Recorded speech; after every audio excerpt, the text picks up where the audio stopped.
Hi, I'm Andrew Scheps, and I'm here at ACM, and I'm going to answer some questions for Music Tech Mag. The project I'm most satisfied with, that's a really difficult one. I think, though, really it would be a band called Low Roar, which is a small band on my label. The main writer, Ryan, immensely talented. I'd worked with him with other bands, but then he started doing his own music, and together the two of us did his first record completely on our own, and then I kind of formed my label to put it out, and now he's gotten to the point where the third record's going to come out soon, and another label has picked him up, and it's kind of growing, and it's a not a wild success story, but it's really moving in the right direction, and to have such a big part in that, I think is amazing. I've been fortunate enough to win 3 Grammys on 3 very different artists. Ziggy Marley, Red Hot Chili Peppers, and Adele. It was amazing working on all 3 of those records. I mean, they were all incredibly different. Adele, I was just mixing, and it was very sort of detached from the record-making process. They'd already finished tracking, and schedules changed, so I was mixing it at a time when I wasn't necessarily going to be mixing it, so that just sort of happened. But then obviously the Grammy experience of that winning Album of the Year and going on stage was amazing. Whereas the Chili Peppers was almost the opposite of that. I spent months on that record. I recorded all of the lead vocals with Anthony on Stadium Arcadium. I had a big part in making the record as well as mixing half of it. Ryan Hewitt mixed the other half. So that was a very involved process. They were a band I'd always loved. That was the second album I worked on with them. So that was just a really great time in my career anyway, just working on the record.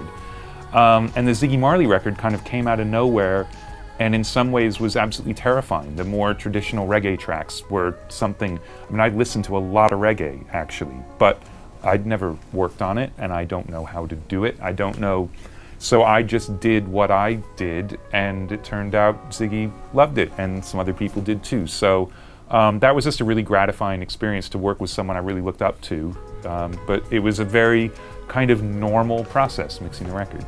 What is in my home setup? There's a laptop sitting next to me, and that is my home setup. That's it. I have a laptop, some UAD hardware because their stuff doesn't run on the processor. I've got a pair of old Tannoy speakers and a pair of headphones, and that's it. The studio gear I use to record is actually all the stuff I own. It's all the stuff that's now at Mono Valley in Wales. I love 80 series Neve, the Class A and Class AB Neves. So I've got a 64 input Neve desk, an 8068 Mark II that's down there. Any good microphone is a good microphone. Some bad microphones are good microphones. It just depends what you're recording. I love 1176 compressors. I know them really well. They're really versatile, so if I had to pick one, I would use that. But I don't compress a whole lot while I'm recording. It's usually for an effect. It's not just part of the chain.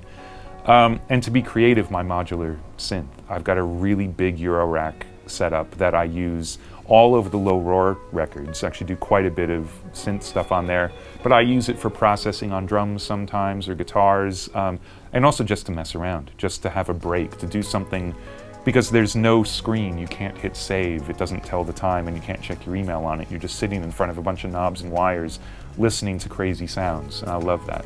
My advice to producers just starting out is, there are a bunch of things that I say when I'm sort of asked this question, and it's really hard to give advice, because first of all, everything about the record-making process and industry is changing so fast that you don't know what it's going to be like.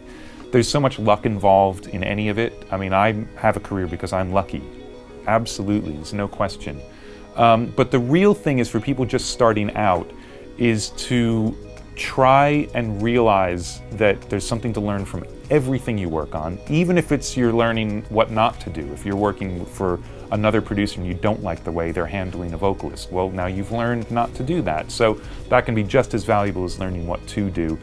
And to search out artists who are in the same point in their careers that you're at in your career as a producer, because you're much more likely to develop a rapport with them, to have meaningful creative interactions with them, to be happy with the business arrangement, all the rest of it. So if you're working with people who are just starting out while you're just starting out, you're much more likely to have fun and learn stuff, as opposed to getting thrown in something where you're way over your head, or you're wishing it was different, or just there's so many things that can go wrong anyway that that's a good place to start, I think.